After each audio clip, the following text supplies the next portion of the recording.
Florida's 2+2 program. A student can complete an associate in arts at CF and be guaranteed admission to a state of Florida university. CF is ranked number 13 in the U.S. for affordability, is military friendly, and offers a full student life experience. Make CF your first choice. Call 352-873-5800. All right, 6 minutes after 8 o'clock. Nice looking Monday morning. Galen Unold is on the phone. Good morning, Galen. Hey, good morning, Larry, Robin. How are y'all? Pretty good. You guys sounded really great on Friday night. We were listening from First Friday Art Walk. Yeah. Awesome. Thank you. I love the fact that you can do this now. I love the fact you can take your phone and tune into something that's, without a radio. You can just do it. I love that. Yeah, it's. I think it's pretty cool. I hope a lot of people listen to it, and it was fun. It's a great game, really, really good game. So I think Pat and I are starting to get comfortable with one another, and it was fun. Yeah, you guys really sound good. I mean, you made us proud. I am not exaggerating. Rob and I were listening, and a guy came up and he noticed we were listening, and he asked us if that was the game, and he even knew which game it was. He said the Knights versus the Colts, and I couldn't have told you that. I just knew it was Vanguard and North Marion. But anyway, so I said, yeah. So I handed him my phone. He was actually listening to it, looking at the picture that you guys were putting up there. So yeah, that was cool. And people really liked that picture. I noticed when it went down, you had a couple of people saying, "Hey, where's the picture?" Yeah, right. yeah. Dan's like, God, you got to get the picture up. I'm like, my battery's gonna die. It's literally not gonna make it. I'm like, and I asked him during the break. I said, would you rather just be no air at all or no picture? He goes, that's not a good decision. I said, I don't know what to tell you, Dan. But you did get the picture back, right? How'd you do that? Yeah. Well, once I got the charge going, it just sucked out more battery apparently than it was taken in. Yeah. I don't know if there was a wire loose or something, but it was fine. We fixed it. You need to get one of those batteries that Larry has to plug your phone in when it gets low. $20. Yeah, that's all it is. I had to plug into the wall. I had it plugged into an outlet. Oh, okay. Oh. So yeah, it was a loose wire or something. Short. And then it started just charging, and then everything was fine. I thought it was charging the whole time, but it wasn't. No big deal. Okay. Yeah, but anyway, it is interesting how the show is an audio show, and the picture, it was really a good picture, I'll be honest with you. But at the same time, it's not like you see on TV where the camera's right in front of the face of the guy running, right? Right. But still, people like saying it. It was just from the press box. I had it, I just had the phone propped up, outside the window. I don't touch it. I mean, I don't move it because, I told Dan, I said, I'm not here to video it. I'm here to call it on the radio. And that's a big difference. So it is. And you do a really good job because, saying the words help create the visual picture in the person's mind. So thank you. It was fun. Great game. Two football things I'm going to share with you. A gentleman came up and was listening to the game. And he knew who you were. And he said, I bet Galen doesn't know. And then he didn't finish his sentence. And I said to Robin, whatever the rest of that sentence was, I bet you Galen does know. Yeah. I can't. I don't know what he asked, so I probably don't know. I don't know. Well, it depends. Well, he stopped short, so he had a second thought. Maybe he was going to say, I bet he doesn't know how old I am. But Galen doesn't know how old I am. I probably don't. So the other observation I wanted to say to you was I was happy to see that you were supporting the marching band. You normally don't think too much of the marching band. Yeah. Oh, that's funny that's you heard that. If you did you hear the whole little story? It's because I know what do you call the leader of the band? Right. I have no idea. Band captain? What do you call the leader? I don't know. No, he's a conductor.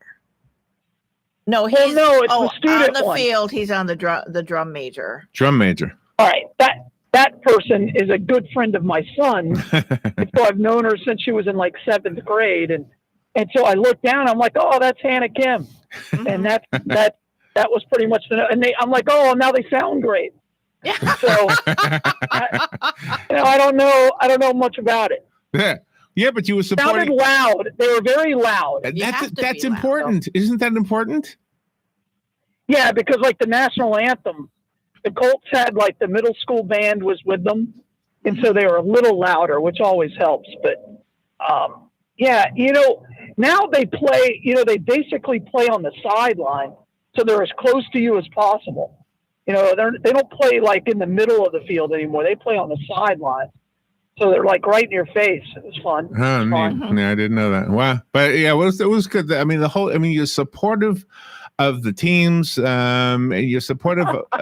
No, it's really a great thing. You said it's kind of interesting. I got some, and I appreciate it. It means people are listening, but got some flack for how I described the pregame antics of the Colts coming over the 50-yard line and trying to taunt the Knights. Oh, really? I called it orchestrated or choreographed and orchestrated. It probably was. It was definitely choreographed and orchestrated, and that became like a little thing on Twitter. So I enjoyed that. I'm like, yes, I'm making a little impact, and people were tweeting that, and I thought that was fun. So that's very fun. That's very fun. I'm curious if the coach will get a fine or a game suspension or something. If maybe a letter or something from FHSAA for that. Yeah, because I've never heard of the other players coming over to taunt the visiting team. To me, that's bad sportsmanship. Yeah, well, it's when you have a heated rivalry like that with those two teams, you don't need to basically put kerosene on that fire already. That fire is brewing. Mm-hmm. I thought it was fine until they crossed the 50. Once you cross the 50, if the officials were out there early, like they should have been, they wouldn't have done it. There's no way the Colts would have done that because it would have been a foul. People could have gotten ejected from the game and all that. But since the officials weren't there, it's not even a flag. There's nothing wrong with it. And that's how, thankfully the Vanguard Knights coaches kind of stopped it or it would have gotten out of control. Pretty quickly.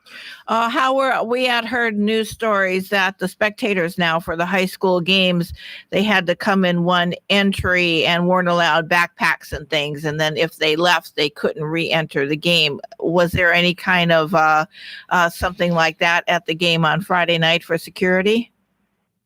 Yeah, there was security. They were checking bags, but honestly, they got them through pretty quickly. There were sheriffs there looking and also school officials looking, and it didn't take long. There were probably 3,500 people at the game at least. I mean, it was a near capacity crowd, phenomenal crowd at North Marion. Always is. They really support their team. But yeah, it wasn't bad. Getting out was a disaster, but just because of all the traffic. Mm-hmm. But getting into the stadium was no problem whatsoever. Good. And P.S., I don't know if it's important to you, but the big shots were also paying attention to you. The biggest big shot of all, Dr. Heidi Mayer. Mm-hmm. I think she pushed the heart button on Facebook, and I'm pretty sure she shared it. So yeah, nice. Yeah, she was happy that you were doing that, and I just love the fact that we have school officials that support every aspect of school. I mean, we talk about them as if they're separate, but they're not. Football is not separate from academics. It's not separate from music and art. It's all part of the whole experience of young people that we want to rule this world one day. Yeah, and I've said this a million times. I think athletics and giving two things. One, it can teach you so much about life, how to work hard.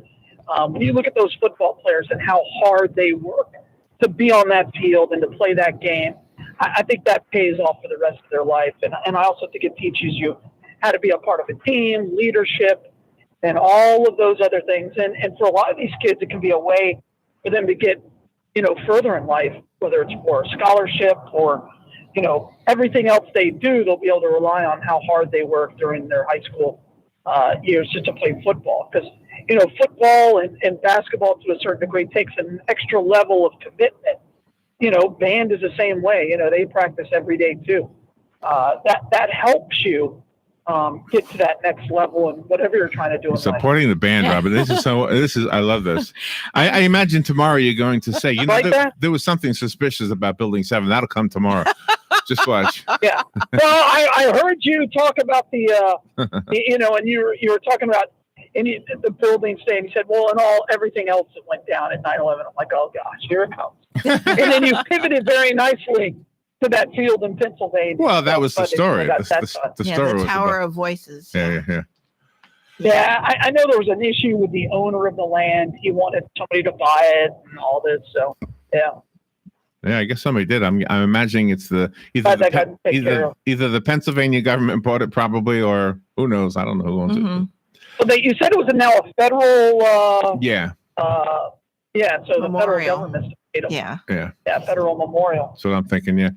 So when the choreographed and organized moment happened during the game, would you consider that acting like a jerk? Was that just acting like a jerk?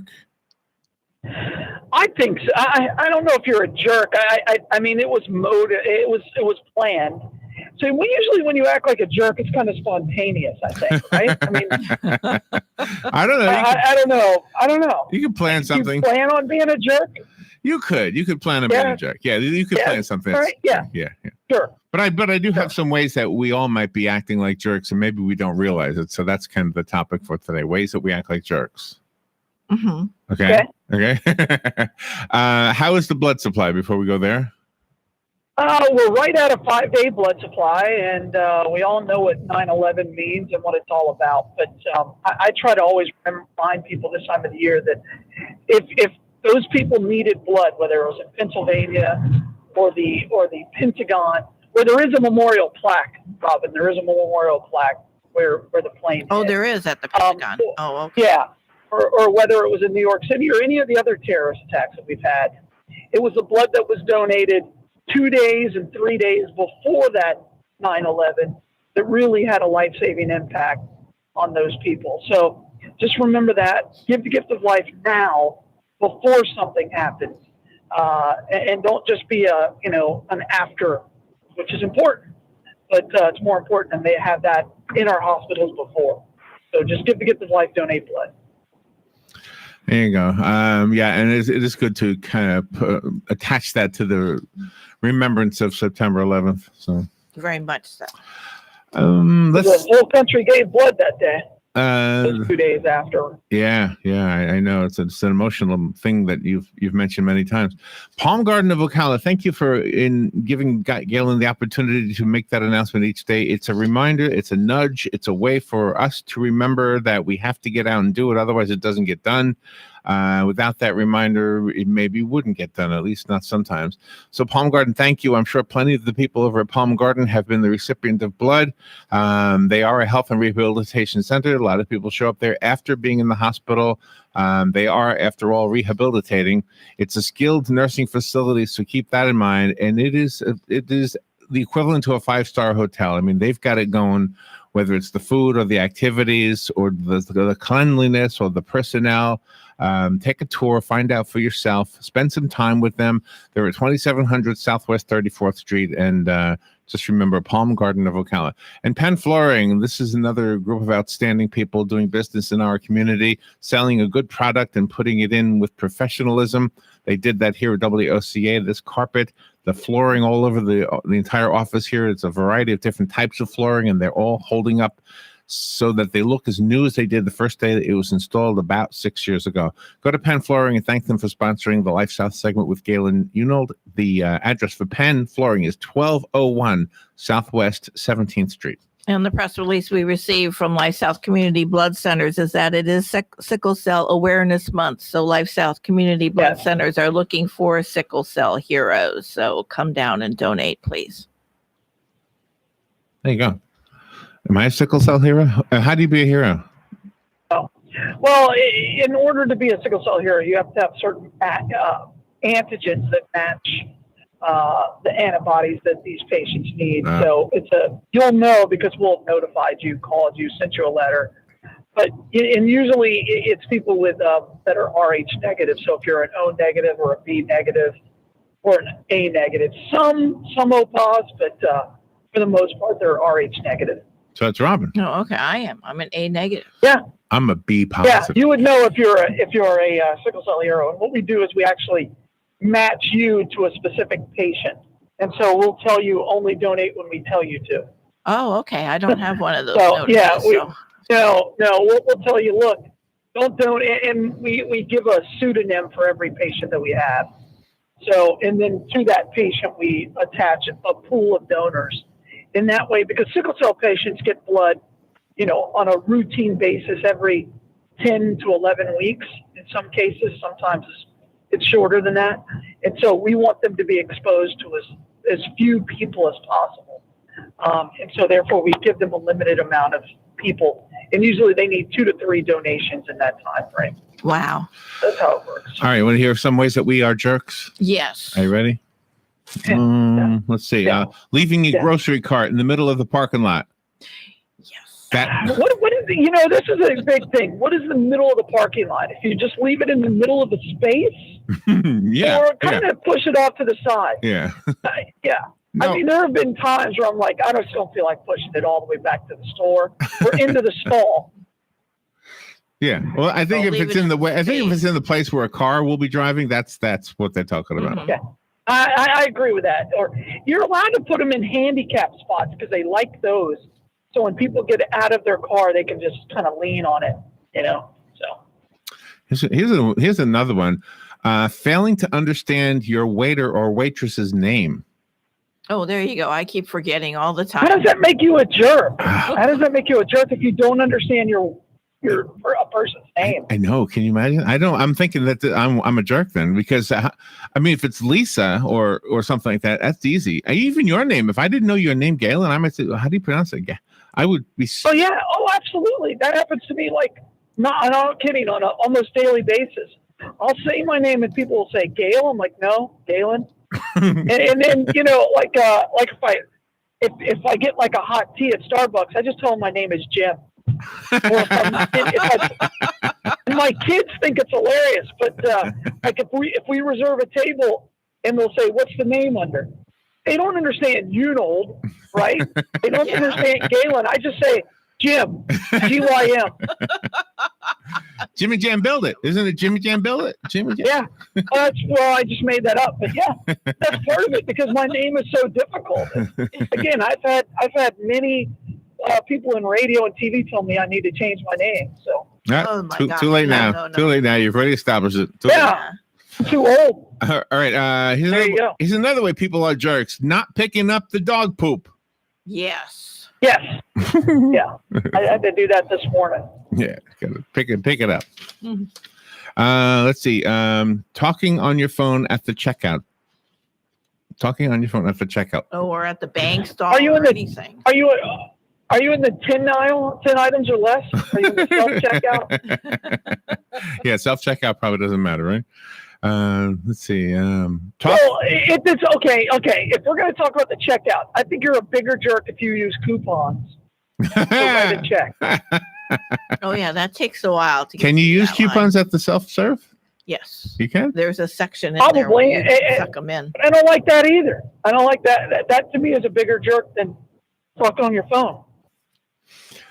Oh, here's one, Galen. Treating a handshake like an arm wrestling match makes you a jerk. Well, everybody's got a guy who tries to spin and put his hand on top. You know what I'm talking about? Where you Yeah. do the Oh, quick yeah. spin. Some of them are holding office, by the Yeah. way. Yeah. They come in Yeah. here to talk to us. And they were like, "Oh, look at me." I think Trump does that. I think he's a quarter turn guy. He probably is. Yeah. I've seen that.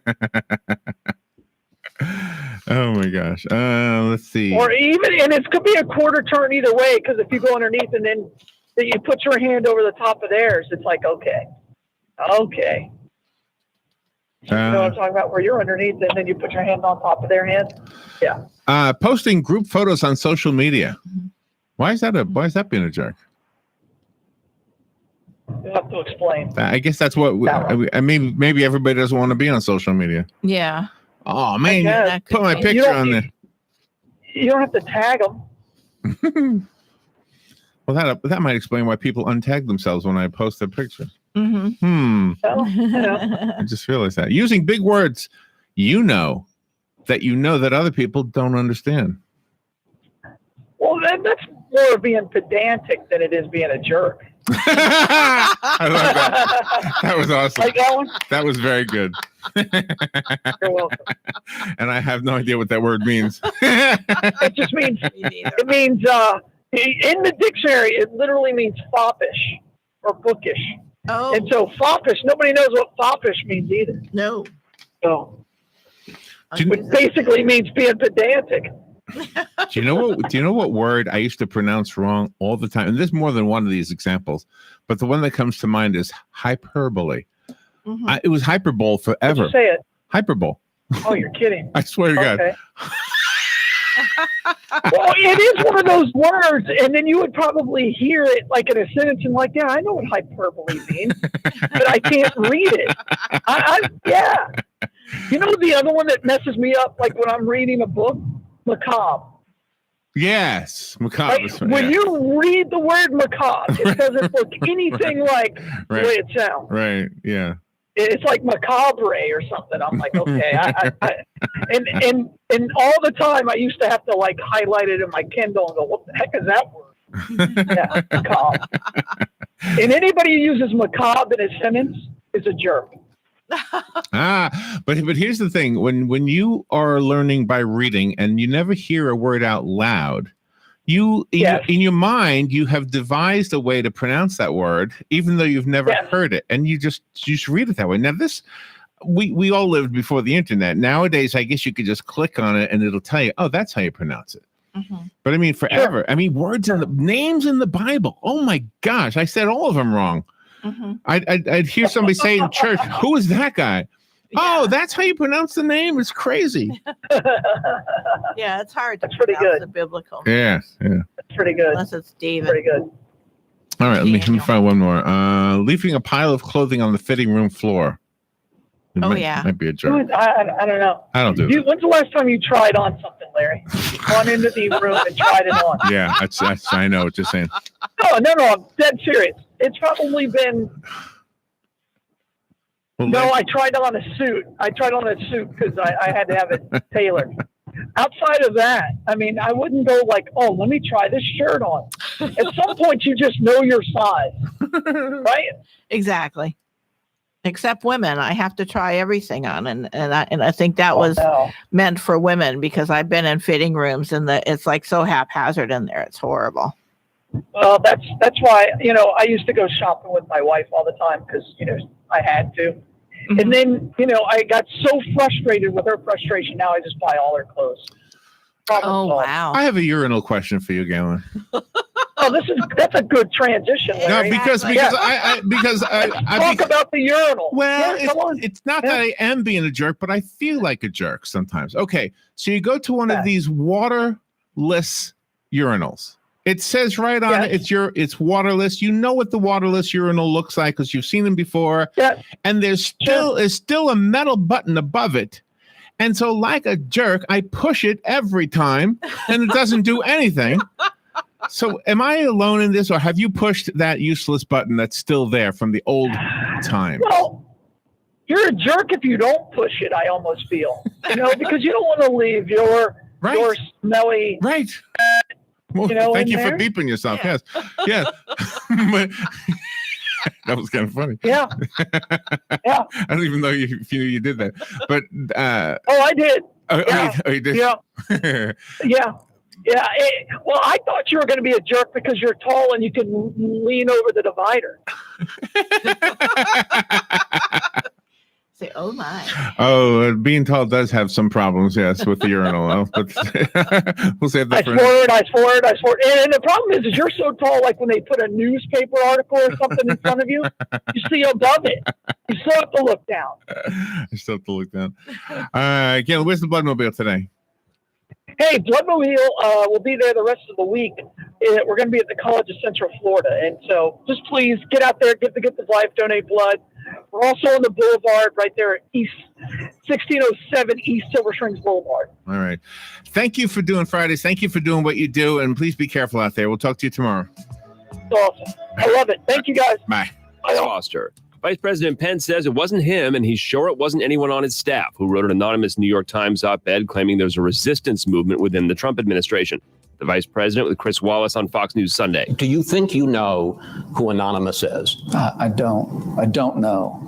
But I do know that they should resign and leave this administration. Nebraska Republican Senator Ben Sasse tells NBC's Meet the Press. I don't have any desire to beat the president up, but it's pretty clear that this White House is a reality show, soap opera presidency. No comment from the Justice Department about President Trump's request to find out who the writer is. Miss America is Miss New York, Mia Franklin, winning the first Miss America pageant.